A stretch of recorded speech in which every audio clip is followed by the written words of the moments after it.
शरद, की आम आदमी की जेब में पैसा कैसे बढ़ाया जाए। जब तक आम आदमी खर्च नहीं करेगा, ये अर्थव्यवस्था जो हम 5वीं सबसे बड़ी बन चुके हैं और विकास दर सबसे तेजी से बढ़ रही है, ज्यादा दिन नहीं चल पाएगी। यही चर्चा का विषय है, गलत तो नहीं कह रहा हूं मैं। बिल्कुल बिल्कुल चर्चा का विषय। और संदीप, जिस मिडिल क्लास की आपने बात करी, मुझे वो 4 जात याद आती हैं, GYAN, गरीब, युवा, अन्नदाता, नारी।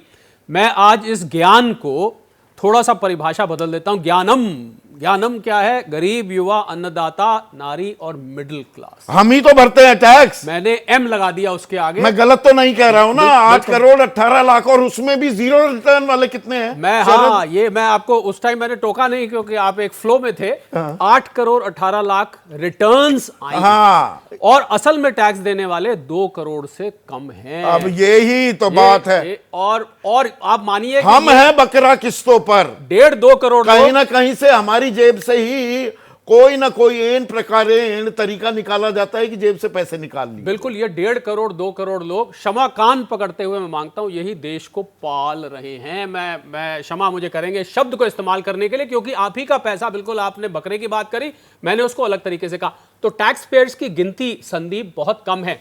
और अगर आप 8 करोड़ 18 लाख की, संदीप, बात करते हैं ना, एक परिवार में मैं 4 लोग मान लेता हूं, किसी परिवार में 2-2 टैक्स पेयर्स भी हैं, तो करीब 30-40 करोड़ लोग। 2-2 क्यों, 4-4 भी हो जाते हैं। मेरे पिताजी भी टैक्स देते हैं, मैं भी देता हूं, मेरी पत्नी भी देती है। इसीलिए मैंने 30 करोड़ रखा। चलिए 40 करोड़ नहीं करते। तो हम मिडिल क्लास मेरे हिसाब से आज 60 से 70 करोड़ की हो चुकी है। इसको हम 2 भागों में बांट देते हैं। एक टैक्स पेयर मिडिल क्लास है, एक टैक्स ना देने वाली भी मिडिल क्लास है। ये भी मत भूलिए, वो जो 25 करोड़ लोग मल्टी डायमेंशनल पॉवर्टी इंडेक्स से ऊपर आए, गरीबी की रेखा से, वो लोअर मिडिल क्लास में आ गए। कौन सी कैटेगरी आप उसको कहेंगे? लोअर मिडिल क्लास कहलाएगी वो। तो 2 हिस्से में मिडिल क्लास बढ़ जाती है। अब है क्या कि ये लोग उम्मीद लगा के बैठे हैं, कंजम्पशन अगर आपको बढ़ानी है तो आपको इनकी जेब में पैसा छोड़ना पड़ेगा। अब असल मुद्दे पर आते हैं ना जैन साहब। मोटा मोटा आज की तारीख में जो हिसाब है, व्यवस्था है, 7-7.5 लाख रुपए तक आप कमा रहे हैं तो टैक्स देने की जरूरत नहीं। कहने को तो 2.5 लाख तक ही आपको एग्जेम्पशन है। पुरानी अगर हम व्यवस्था की बात करें 3 लाख, नई व्यवस्था। अब क्या हमें कुछ मिलेगा? हर बार एक वो मुंगेरी लाल के हसीन सपने हम लेते हैं। आप जैसे लोग भी आते हैं, वो काला सूट गुलाबी अखबार वाले बताते हैं हाँ टैक्स में कुछ रियायत मिल जाएगी, पल्ले हाथ मिलता कुछ नहीं। इस बार मिलेगा क्या कुछ, और क्या मिल सकता है? सीधा सवाल है मेरा। साहब का काला सूट है। संदीप जी, देखिए, जब भी बजट आता है तो वित्त मंत्री जी से सभी को उम्मीदें हो जाती हैं। टैक्स पेयर को तो उम्मीदें रहती हैं, किसान को उम्मीद रहती है, नारी को उम्मीद रहती है, और पुअर क्लास को उम्मीद रहती है, हर आदमी को उम्मीद रहती है, इंडस्ट्री को उम्मीद रहती है। अभी तो मैं हम हमेशा कहता की हूं, बात करते हैं, बिल्कुल पॉइंटेड रहते हैं आज। हाँ, करदाता की बात करते हैं तो क्या है, देखिए कि करदाता के लिए आज की डेट में, जैसे आपने कहा कि 7 लाख रुपए तक साधारण करदाता और 7.5 लाख रुपए सैलरीड क्लास तक का कोई टैक्स नहीं बनता है।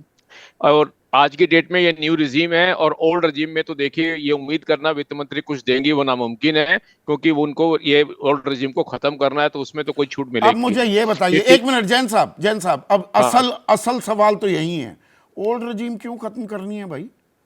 आप मुझे एक मिनट सुनिए ना सर प्लीज, थोड़ा आम आदमी तक भी बात समझ में आए। मैं घर खरीदूं, सरकार को तो मुझे प्रोत्साहित करना चाहिए ना कि मैं घर बनाऊं अपना।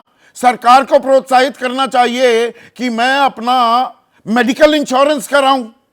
सरकार क्या कह रही है? मुझे अमेरिकी बना रही है कि सब कुछ खर्च कर दूं, अपने खर्चे बढ़ा दूं तो उसमें टैक्स में रियायत ज्यादा मिल जाएगी।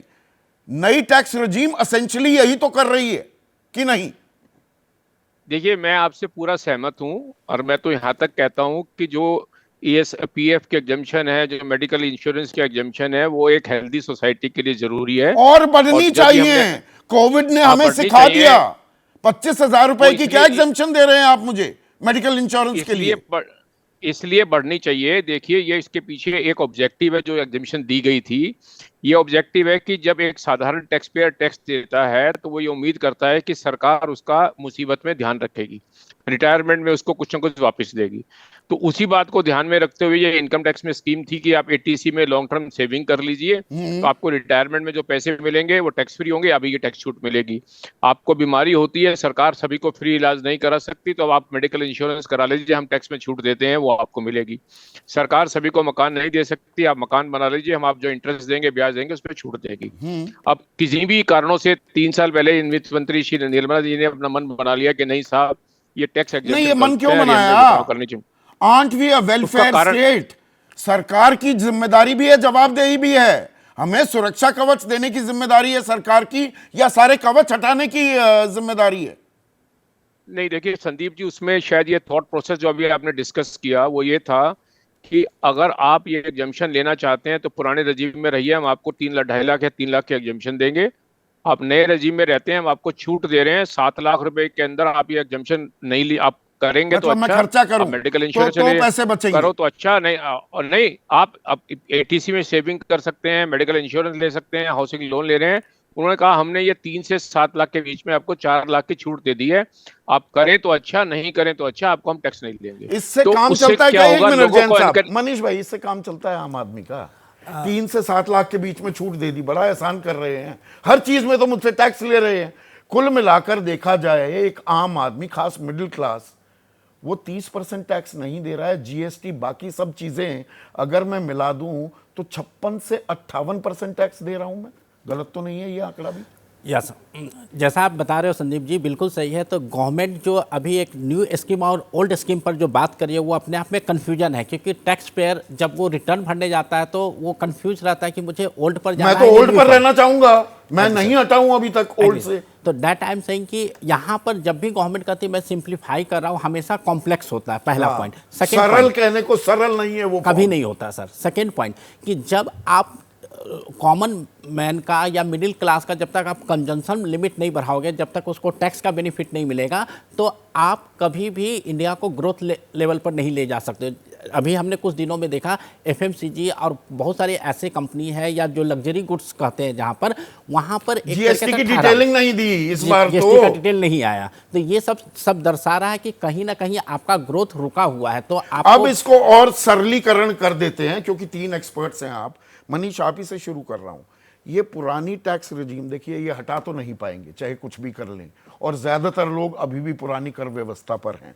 तो ये 2.5 लाख तक जो छूट है, और उसके बाद 2.5 से 5 पर 5%, और उसके बाद 5 से 10 लाख 20%, इसका पैमाना, इसका दायरा कुछ बढ़ सकता है क्या, या बढ़ाना चाहिए? देखिए, गवर्नमेंट को बढ़ाना चाहिए। और ये जो 2.5 लाख का एग्जाम्पशन है, ये 2014-15 में ही आया तब था। का चल रहा है। अब जब तक इन्फ्लेशन, अगर हम बात करें तो 10 सालों में इन्फ्लेशन बहुत ज़्यादा हो चुका है। तो हर मिडिल क्लास जानना चाहता है और उम्मीद किया हुआ है। कॉर्पोरेट टैक्स 30% से घटाकर 22% पर ले आते हैं। डेफिनेटली, वही मैं बोलना चाहता आम आदमी को क्यों नहीं मिलती? या कि जब कॉर्पोरेट 25% टैक्स देता है तो एक 25 से भी नीचे आ गया ना, बाद में तो वो मिलकर 22, 22.5 हो जाता है। 30 से संदीप जी, उसमें कुछ कंडीशन है, लेकिन हम 25 लेके ही चलते हैं। चलिए 25 तो मान लेते हैं। इंडिविजुअल 30% दे रहा है।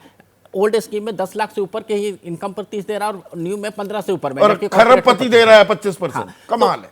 इसमें वित्त मंत्रालय को या गवर्नमेंट को कहीं ना कहीं सोचना चाहिए कि मिडिल क्लास को जब तक आप पैसा नहीं दोगे तो तो पुरानी कर व्यवस्था क्या होनी चाहिए आपके हिसाब से? कितनी उसमें छूट मिल सकती है कि मेरी जेब में थोड़ा पैसा आता दिखे? सर, जहां तक मैं समझता हूँ 2.5 लाख को कितना ऊपर करना चाहिए? कम से कम 5 लाख होना चाहिए, क्योंकि पिछले 10 साल में 1 रुपया भी इंक्रीज नहीं किया गया। तो इन्फ्लेशन को लेके चले तो कम से कम 5 होना चाहिए। पर उसमें सरकार कहती है इफ यू स्मार्टली पे योर टैक्सेस, 7 लाख तक आपको टैक्स देने की जरूरत नहीं। इसमें सिर्फ एक ही बात कहूंगा कि हाथी के दांत दिखाने के कुछ और होते हैं, खाने के कुछ और होते हैं। शरद, देखिए संदीप, आपने जो जवान, आपका तो पीएफ बहुत सालों से कटता है, मैं आप ही की केस स्टडी लेके चलता हूं। वैसे तो आप अभी भी जवान हैं, तो जब जवानी में आपने जो पीएफ कटाया, जो इतनी सेविंग्स करी, लाखों लोगों की, आपका तो अभी रिटायरमेंट दूर है, लाखों लोगों की बुढ़ापे की लाठी बन गई। वो जो जबरदस्ती पीएफ कटता था एनएससी पीपीएफ में, तो मुझे लगता है सेविंग्स की हैबिट एक अच्छी हैबिट है, और मैं इसको सिद्ध कर सकता हूं क्यों अच्छी हैबिट है।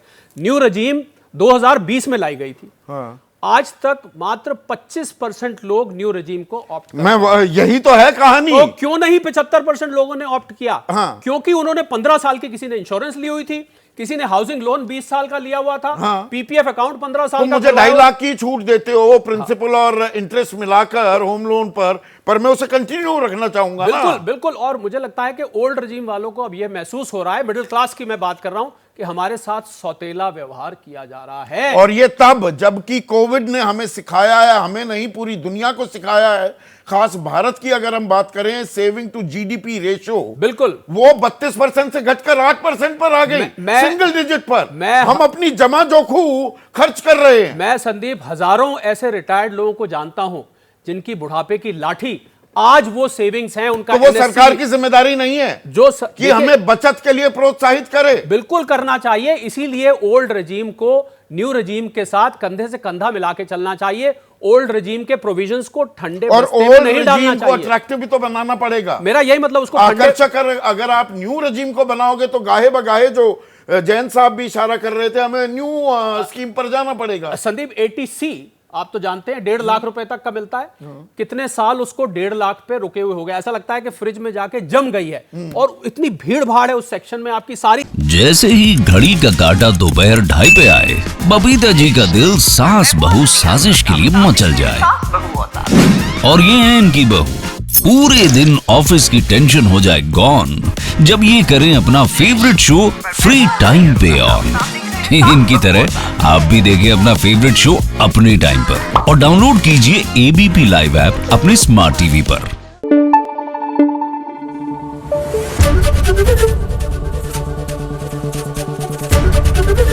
एबीपी न्यूज आपको रखे आगे।